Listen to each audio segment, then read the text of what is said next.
Patch 125 is out, but it hasn't arrived without a few criticisms, and there are a few things you probably don't know about it all. So here, I'll give you the patch notes and the tea. If you liked the video, please leave a like or a subscribe, it really helps me out. But without further ado, let's get into the video. Yeah, thank you. You can stop there. Oh my god, he's still going. Stranger danger! Going forward here, there are going to be a few hot topics, so I would like to hear your opinion in the comments below. I genuinely do read them all, and I am just one voice of many. But let's begin. One of the criticisms that people seem to have brought to everybody's attention is the fact that this update is a little bit smaller than we've come to expect. Also, that is what I thought. However, I'm about to show you that I was absolutely, completely, unequivocally wrong. And so were you, unless you didn't think the same thing as me, in which case you were completely, entirely, unequivocally right all along. But nobody likes a bragger. But first, let's talk about what's actually in the update. So the update comes with a new gun, the SV98. Nothing we haven't seen before, but it was certainly a nice addition. The sounds have also been adjusted, such as the shotgun and the crossbow, which now do sound a lot better, as well as the music, which is being added to DayZ across 2 patches, but there have been a few comments on this as well. From what I can see with regards to comments on the music, it seems to be hit and miss. Some people really like it, some people don't want it in the game. For me personally, I actually really like that the music is coming to DayZ. It reminds me of the mod days and something I always enjoyed about the mask, but more importantly,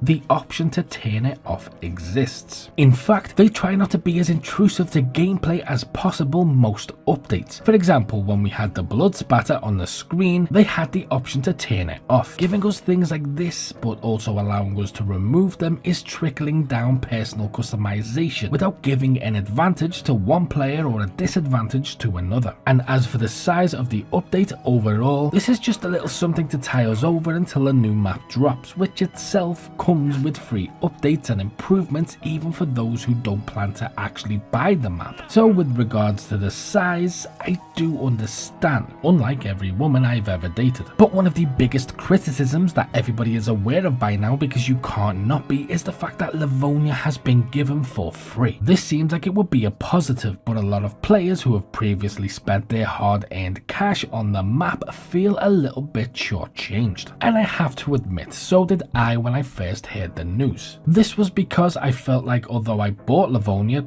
several fucking times, Livonia was always an incomplete map until recently, last year specifically, when Livonia finally got an update to bring it to the level of Chernarus. So I think people felt a similar way to me, that I'd paid for a map that was actually in early access because it wasn't really completed, and then when it was finally completed, it was given free to everybody. I felt like I'd paid to be a playtester without that actually being explained to me. But just hear me out. One of the biggest issues with this was the fact that DayZ was just sort of giving everybody this Livonia away and nobody who paid for the game anything. It felt like the long-term players who supported DayZ didn't really get anything in return, and this was basically the sentiment that seemed to echo around all social media, from Twitter to Facebook to Reddit to even my comment section. However, this changed. The DayZ devs listened to the feedback of the players, and what they've done is now anybody who owned Livonia before the merge can get the soundtrack for free, which for me personally, I think is a really good